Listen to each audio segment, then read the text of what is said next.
Teenage girls are a very unique kind of character in media. Many times they can almost be intriguing or mysterious, from the types of almost distant and male-gazy portrayal like in The Virgin Suicides, to the exaggerated, over-the-top portrayals in high school comedies like Mean Girls. The teenage girl is full of nuance. They are the characters that many women like to revisit over and over, even if they haven't set foot on a high school for who knows how many years. These characters represent emotional turbulence, loss of innocence, search for identity, and first encounters with societal pressure. If you've ever been a teenage girl, you'll understand. You grow, but you don't forget. The teen girl is the almost woman. But what if she stopped aging and developed, let's say, even stronger rage? What would be the consequences?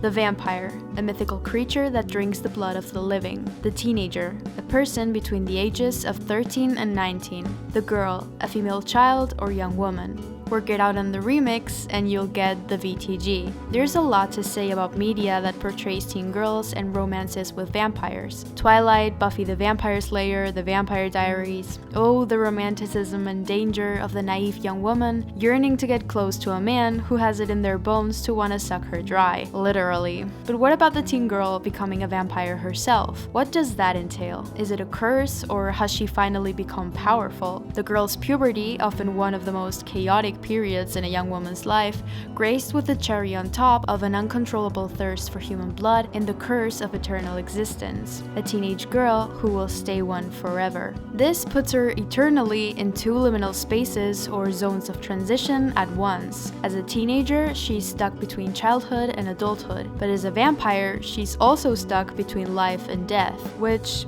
can't be too good for the psyche. Not every VTG is the same though. The genre and vampire lore of the book or movie where she appears, the era when it was released, the personality that she was given, and when or if she was bitten, determine the kind of character that we get to see. In this video, I will be analyzing the history of the vampire teenage girls in media and most importantly, their evolution through the decades.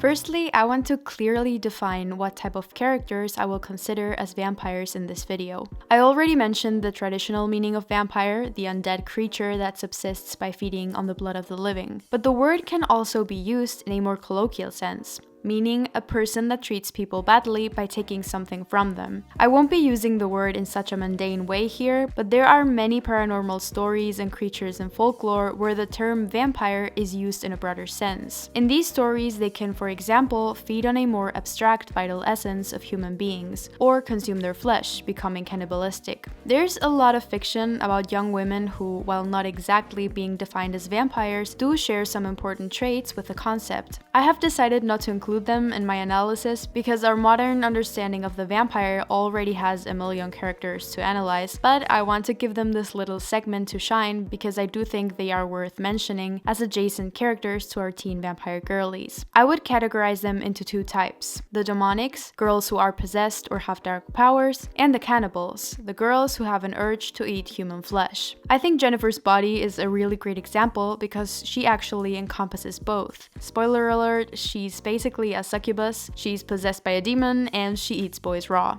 But if we leave possession and cannibalism out of the conversation, which are the specific traits that characters need to have in order to be considered vampires and enter our threshold of analysis? In early depictions of vampires, they certainly didn't look or act the way we expect them to in media today. Maybe some libertine woman was thinking of the possibility of sexy, sparkly vampires in the 18th century, but before the early 19th century depiction of the gaunt pale vampire, they were described as monstrous, bloated, and dark. Nowadays, the physical definition has become much looser, so it's probably better to take behavioral traits into account, like the three essential ones: resurrection and immunity to the effects of time, the need to feed off the blood of living beings, and the potential to create new vampires. These three were the required characteristics I used for this video. Then there are the most common but often optional traits that just depend on the writer's wishes and how much fun they are willing to have, like dying by sunlight or wooden stakes, having superpowers, specific weaknesses, like anything Christian related, silver, garlic.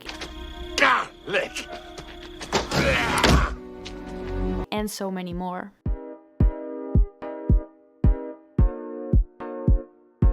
Before researching this video, I had made the assumption that most female vampire characters probably came with or after the publication of Bram Stoker's Dracula in 1897, but oh boy, was I wrong. The evil blood-sucking female has been around in myths and stories for centuries. European folklore, for example, had a long tradition of vampire-like creatures that were often female, like Greek mythology's Lamia, who drank the blood of children and young men, and who, in some versions, was a seductress who lured men to their doom. While not a vampire per se, Lilith was also considered a vampiric figure, the female blood-drinking demon theorized in Mesopotamian and Jewish mythology to have been the first wife of Adam. Before Eve, there was evil, and her name was Lilith. Similarly to the Lamia, many interpreters of text in Hebrew envision Lilith as a sexually promiscuous woman who stole babies in the night and manipulated men. As we all know, young women's sexual desires and just sexualities as a whole have been deemed, let's say, inappropriate since the dawn of time, and purity was in turn deemed sacred. As Cristina Santos mentions in her book Unbecoming Female Monsters, women who chose to rebel against the acquiescent role that society had prescribed for them were labeled as deviant, and as cautionary tales, horror stories transformed them into blood-drinking and seductive monsters who would ruin men's lives. What about the origin of the vampire as the creature we know and love today? The first true vampire story in literature was written in 1818 and was very unoriginally called The Vampire. A few decades later, in 1845, a serialized gothic horror story called Varney the Vampire appeared as a series of weekly pamphlets introducing many of the tropes present in typical vampire fiction for the very first time, like the fangs. But the first female vampire appeared in 1872 in Sheridan Le Fanu's Carmilla, a story set in 19th century Europe about a young woman named Laura who is seduced and drained of blood by a vampire, Carmilla. While we don't know what age Carmilla was when she was turned, her 19-year-old victim Laura describes her to be similar to herself, also a very young woman. So, although she's probably on the fringe of her teenage years, the very first female vampire novel is, surprise, also the very first story about a vampire teen girl. While it is a gothic horror story, it's also a representation of queer female desire, and was viewed as very provocative for its time. Not only is Carmilla portrayed to look very young, but she is also sapphic, and as a vampire, she preys on young women whom she is sexually attracted to. Her victim, Laura, is both captivated and disturbed by Carmilla and her sudden emotional shifts, which alternate between warm, melancholic, and often excessively intense and predatory. There are moments in the book when it does seem like Carmilla likes Laura, but the fact that she constantly feeds off her blood makes her love for Laura completely inseparable from her desire to murder her. It's quite literally a toxic relationship in its rawest form. Carmilla's vampiric lesbianism implies that in the Victorian era, a young woman's sexuality and its quote-unquote deviations from heteronormativity were inherently dangerous and all-consuming, although there's also some nuance and ambivalence with Laura's character, since she sometimes doesn't totally reject Carmilla. The concept of the vampire girl sucking the blood of another young woman is inherently insidious. The teen girl's body is already often portrayed in horror as bloody. In Carrie, for example, it serves as a metaphor for the first menstruation. In Carmilla, I personally connect the vampire's sole interest in young female blood with her necessity to take back what she's lost, which is similar to the tales of witches eating children to remain youthful. Carmilla could probably drink whoever's blood, but she particularly robs the lives of girls who were just like her. Based on the myths we talked about in the beginning, Carmilla once and for all established the archetype of the seductive female vampire and paved the way for a lot of horror fiction to come. 25 years after Carmilla, Bram Stoker's Dracula was released, which featured the brides of Dracula and Lucy Westenra. The brides are three seductresses that lure and weaken the main character, Jonathan Parker. They play into Carmilla's archetype with their seductive and predatory nature, but they are mainly in the story as the embodiment of Dracula's power. Lucy Westenra, on the other hand, is a 19-year-old teenager who becomes one of Dracula's primary victims, the first time in literature where we see the transformation from the teen girl to the vampire. Lucy is described as a beautiful young woman with golden hair and youthful innocence, which makes her the the object of multiple suitors. She's kind, carefree, and full of life until Dracula starts preying on her, which quickly makes her become weak. Dracula not only attacks her physically, but he also controls her spiritually, and she eventually dies, only to return as a soulless vampire who lures children to their deaths. Her previously innocent demeanor is replaced with a seductive and dangerous one. When she encounters men, she is no longer a passive object of desire. She is able to easily manipulate and be predatory towards them, like Dracula was to her, reversing the typical gender roles of the time. But of course, at what cost? In 1897, taking charge in relationships was very satanic. Lucy Westenra's story is inherently tragic. Her agency and humanity were violently taken away by a man she didn't know, and she was left disturbed and full of rage, ready to inflict the same pain to others, only to be, sorry spoiler, staked through the heart by more men. Great. The horror tale, or the monster, is often a reflection of the individual writer's anxieties, moral panics, or cultural fears. And since individuals are more often than not influenced by their surroundings and the society they are a part of, these stories usually end up being a fairly accurate reflection of the ideologies and general beliefs prevailing among a certain group of people during a particular period of time. In a book titled The Blood is the Life: Vampires in Literature, the writer states, the three characters of female vampires: bloodsucking, rebellion, and overt eroticism. These traits were more feared in traditional women than in men, primarily because the traditional woman was expected to be a nurturer rather than a bloodsucker, a docile creature rather than a rebel, and a being who sublimated her eroticism to child-rearing and monogamous marriage. This eroticism, an important part of the woman vampire's character since Greece and Rome, is the most outstanding aspect of her character. While her male counterpart can be ruthless, seductive, or merely brutal, she is almost always an erotic threat, her destructive potential hidden by her more desirable traits. There's also something to be said about the way quote-unquote hysteric women were described in the Victorian age. The article The Rest Cure, Repetition or Resolution of Victorian Women's Conflicts reads, they, referring to hysteric women, were like, quote, vampires sucking the blood of the healthy people of a household, end quote. Their impulses were evil, exerting a negative influence on everyone around them, and therefore must be curbed. After Dracula, vampires' appearances in literature only increased, and the world of cinema wasn't safe from their allure either. Soon after the invention of film, vampires made some of their first stellar appearances, like in 1922's German silent film Nosferatu, but it did take a bit longer for the vampiric women to enter the popular consciousness in the horror film department. The first one was the movie Dracula's Daughter from 1936, which centers its story around Countess Maria Zaleska as she grapples with her vampirism. She's depicted as seductive, sapphic-leaning, and tragic, marking one of the first sympathetic portrayals of the female vampire in movies. Along with cinema also came the magic of the costume department, which would give female vampires very distinct looks and styles through each decade. But that's a whole other video. Until the 60s, female vampires kind of went out of fashion in contemporary film and literature. In the 40s, Universal Studios made many movies about the classic monsters, and female horror was mostly left for B-movies.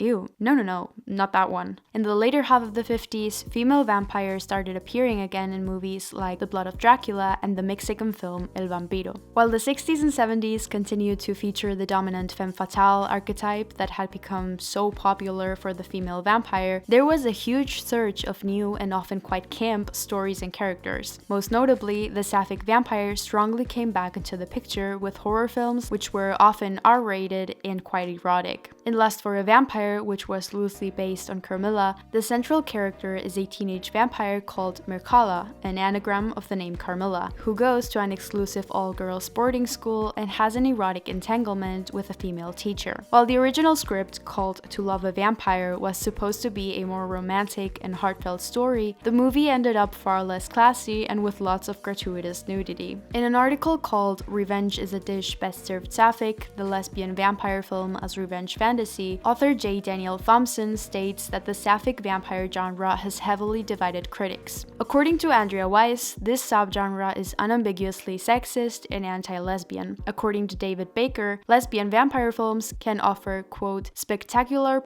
graphic titillation for men and an acknowledgement that women can assert their own desires." End quote. In the world of books during the 70s, we get one of the most interesting female vampire characters in the book Interview with a Vampire by Anne Rice, later adapted to film in 1994. While not a teenager, Claudia is trapped in her body forever after she's turned into a vampire when she's only 5 years old. While her mind and her desires mature over the centuries, her appearance remains the same, which of course causes her to grow resentful of her male creators who just wanted her as a companion. She is the forever child, a woman forced to stay repressed. With this character though, we get the message that, contrary to early myths, the monstrosity isn't female sexuality but forced stagnation, which makes Claudia angry, frustrated, and violent. The 80s started the more modern vampire trend with movies like The Lost Boys and the book and movie The Hunger, where vampire Miriam Blaylock struggles with her immortality and her need to live with a partner. While I feel like most of the movies from the 70s centered their female vampire characters around eroticism, from the 80s onwards, there was a clear shift towards the humanization of these women, in many cases moving on from the "can't control my instincts so I'm evil" narrative. In the 1987 movie Near Dark, a very 80s vampiric western, we meet another vampire teen girl called May, who lives with a violent nomadic vampire family. At the start of the movie, she meets Caleb, whom she bites after a brief romantic encounter. May doesn't view herself as a killer. She needs to kill someone every night, but like she says, the night has its price. While her family is brutal in their killings, May seems to still linger between the monstrous and the humane aspects of vampirism, and she ends up choosing love and redemption with Caleb. Both in Near Dark and The Hunger, we find the first female vampires who at least try to find the difference between killing and loving. In both of the films, if they want partnership as immortals, it's basically impossible for them not to turn their love interest into a vampire, so they do have to harm them through their bite. But they don't drain them of their blood like earlier vampires did to the victims they were sexually attracted to, like Carmilla or Dracula. Both Miriam and May's loneliness and need for love gave the archetype of the female vampire whole new depth.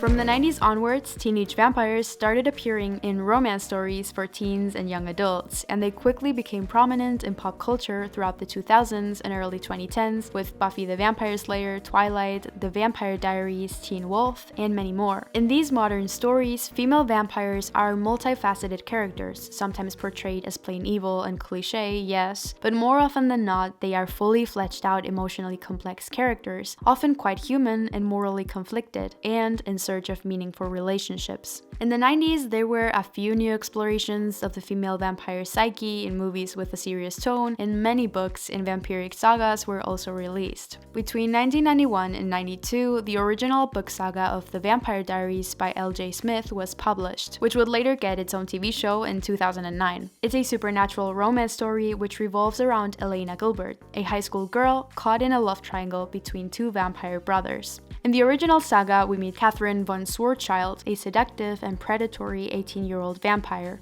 Her villain origin story is that she became pregnant at 17, was banished from her family, and was then chased by a man who wanted to sacrifice her in a ritual. She managed to escape, but the man killed her whole family. Without anywhere to go, Catherine turned herself into a vampire, which exchanged her humanity for power. And if everything wasn't awful enough, she's persecuted for 500 years by the same random guy who killed her family. Girl, I'd be a villain too. The protagonist of the story, Elena Gilbert, who is played by the same actress as Catherine in the TV show, also becomes a teenage vampire for part of the story at one point, and here we get to see how her personality changes. She becomes more impulsive, her morality gets clouded by her thirst for blood, her emotions get more intense, becoming possessive towards her lover, but she also becomes more determined to protect her human family and friends, and she mourns the loss of her mortal life, often feeling alienated. While we don't know how Elena could have changed after a few centuries of vampirism, since she's converted back to human, we can see a clear distinction between the way she and Catherine cope with their condition. In the TV show, after after all, it's impossible not to compare them. But if we're going to talk iconic vampire series, we have to talk Buffy. While the original Buffy the Vampire Slayer movie came out in 1992, introducing a campy high school spin on vampire stories, the iconic TV show aired in 1997 and gave us 7 seasons of epic slaying, hot vampires, and countless outfits to screenshot and save in my Pinterest folders. While there are a few VTGs in the show, my favorite has to be Drusilla, a young psychic and deeply religious woman born in Victorian London who was turned by a vampire called Angelus. He killed her family, tortured her to insanity, and converted her the day she was to become a nun, leaving her mentally stuck in a childlike, disturbed mindset. In this show, if you become a vampire, your soul is replaced with some kind of demonic conscience, unless someone does some magic on you. While she's not herself anymore, her madness is a constant reminder of the victim she was before also becoming a predator. She's often completely unpredictable, as she can go from fragile and dissociated to having moments of clarity and relishing in all the violence, chaos, and destruction. Interestingly, while she has a long-lasting and romantic relationship with Spike, she feels a strong bond and attraction to the man who tortured and ruined her life, Angelus, presenting a case similar to Stockholm Syndrome, which is a type of trauma in which the person being abused feels a bond with their abuser. Drusilla's character perfectly showcases the usual paradox of the young female vampire. Her soul, innocence, and agency are violently stolen, usually by a ruthless male vampire, which in turn makes her powerful and cruel, but usually not towards the man that destroyed her, like Lucy in Dracula.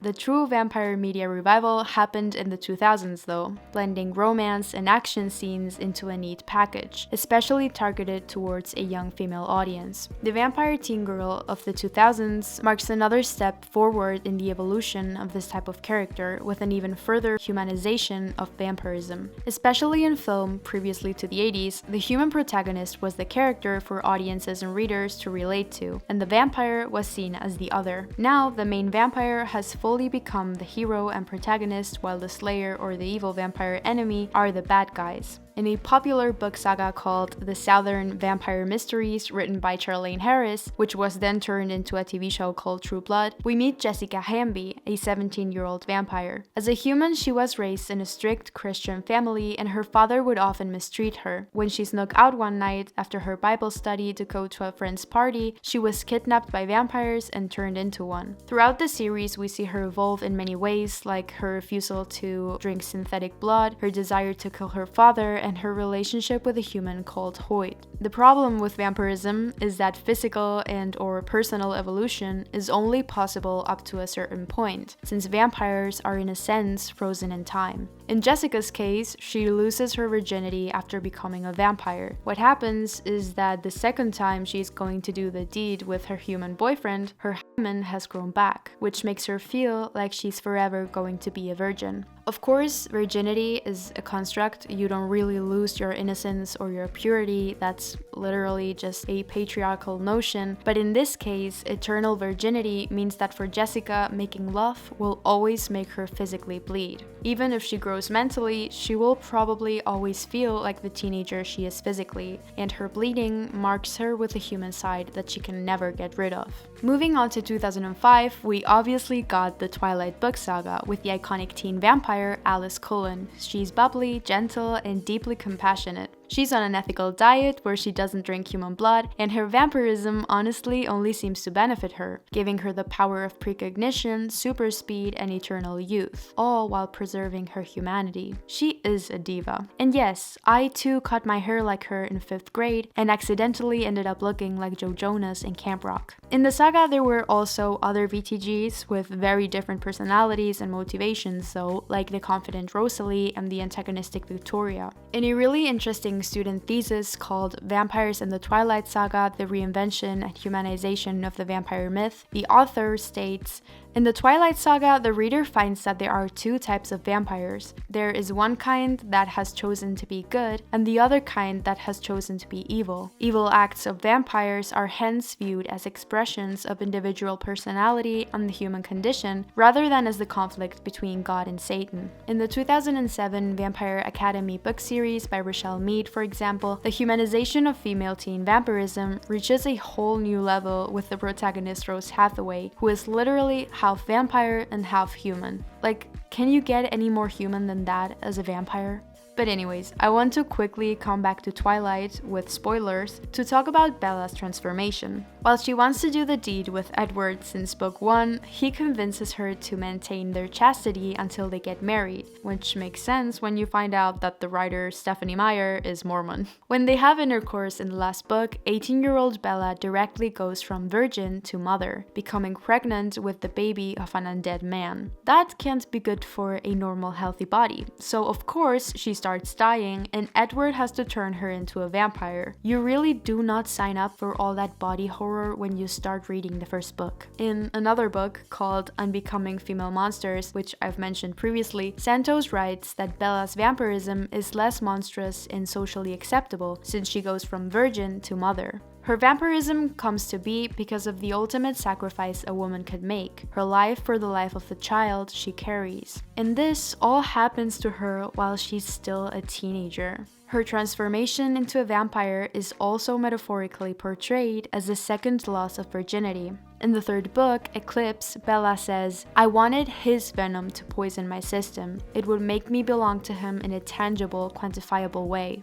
Mainly due to the influence of the Twilight books and movies, many more similar teen vampires would go on to appear in media from the 2010s onwards. But one of my favorite VTG movies is a more serious one, 2012's Byzantium. Set in modern times, it's about a mother, Clara, and her 16-year-old daughter, Eleanor, who have been alive together for over 200 years. While Clara, a very young woman in her 20s, seems empowered by vampirism and exclusively feeds off men, Eleanor feeds off people who are tired of life and consent to their death. However, after we learn what Clara has been through and we know her true motives, we know why she felt empowered by vampirism. Eleanor, on the other hand, feels completely burdened by it. She doesn't seem to mentally grow old, she honestly only seems to grow more and more lonely and desperate. For instance, I don't think she ever feels older or superior to her mom despite being well over 200. Minor spoiler, but I think Eleanor just wanted a boyfriend. And as you probably already noticed, this is a recurring theme in these stories. Whether a vampire character is lonely and noble or a bloodthirsty assassin, they always need another person. If not for company, then for blood supply, yeah. But one way or another, vampires always need human beings, and that inevitably ties them to their previous humanity. Other creatures, like dragons, can live in worlds where humans do not exist. Vampires, though, are humanity's parasite. Vampires and the deep metaphorical meaning of their horrible curse are almost always talked about in a very serious way. It's almost inevitable. These stories usually grapple with issues of gender, power, and sexuality. But what about the teenage female vampires in the late 2000s and 2010s teen comedies and children's animation?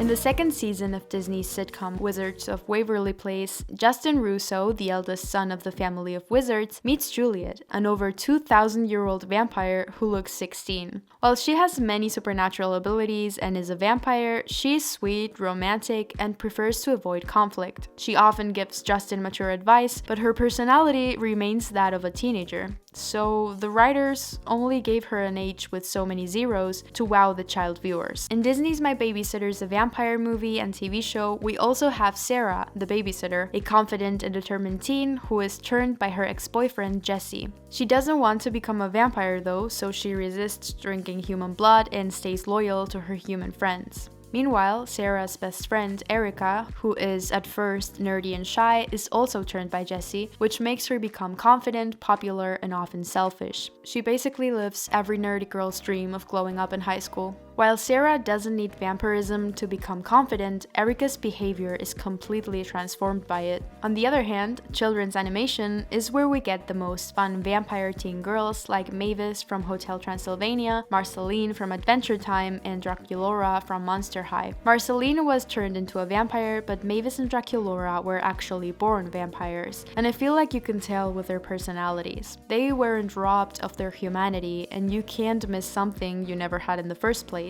which makes their otherness just normal. Also, sorry for the interjection, but have you ever wondered about the mechanics of being born a vampire? I know you can't get too much into the mechanics of vampirism because honestly, nothing makes too much sense and you'll go crazy. But if your father is Dracula, wouldn't you just stay a baby for eternity if you're even born? Or did the mother just give birth to a fully formed 16-year-old? Anyways, Mavis and Draculaura have similar traits, both being compassionate, optimistic, adventurous, and romantic. But Marceline is quite different. She's also very fun, but I feel like you can tell that she has vampiric conversion trauma that the other two do not. She has a tough exterior, loves her independence, and plays bass like any cool indie girl does, which helps her express her vulnerability. Most importantly, while she is a sapphic vampire, she's not predatory, finally marking a very important and long overdue change in the young lesbian vampire trope. Nowadays, in the 2020s, with the rise of dark romance fantasy books, at least a few hot vampires are back from the dead. I feel like after Twilight, vampire books were mostly replaced with dystopia like The Hunger Games and Divergent, which is when I arrived to the world of YA. Meanwhile, this time around, the books are more focused on fairies and dragons. But there are obviously still vampires to be found, which means more VTGs. In the book and TV show First Kill, we have Juliet, a kind and naive teen vampire who falls for Calliope, a vampire hunter. While Juliet is a lesbian, her sexuality is not portrayed as a problem within the narrative or her ancient vampire family. She does have to grapple with her family's expectations, yes, but that's because her lover is a vampire hunter, which seems a lot more important. Another interesting character is Laurel from the movie Bit, an 18-year-old transgender girl who moves to LA and is turned by the leader of an all-female group of vampires that doesn't allow men into their coven. Getting bit and becoming like the rest of the women in the group is important to Laurel as a transgender person, but she still struggles with her vampirism and doesn't blindly follow the group's ideology. We have yet to see how media will portray future teen girl vampires in the remaining half of the 2020s, but so far it's clear that they are ever evolving. While the themes of gender and sexuality have always been deeply intertwined with vampirism,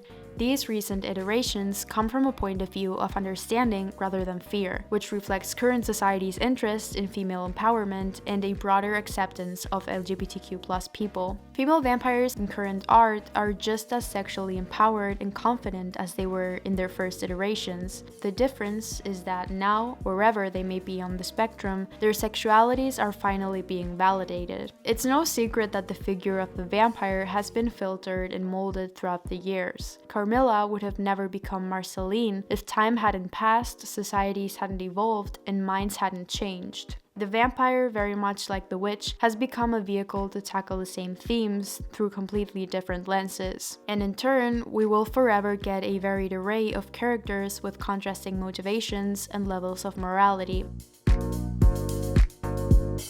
What isn't so varied in visual media yet are the skin colors and sizes of the VTGs. I know vampires are fictional, but every goth deserves to relate to a cool vampire. Non-white vampires appeared a few times through the decades when the first vampire movies were made, but it was really from the 90s onwards when POC actors started getting cast in vampire roles more often. Regarding body types, it's almost impossible to find a plus-size vampire in general, let alone a teen girl vampire. One of the few shows that come to mind that don't have super skinny or muscular vampires is What We Do in the Shadows, which shows that being skinny or white is not a requirement for a vampire to be believable. But yeah, there's still a lot more variety needed. Luckily, the vampire teen girl archetype is, as I said, in constant evolution, which means that there's infinite room for the inclusion of different body types, skin colors, and completely new interpretations of her feelings and personality.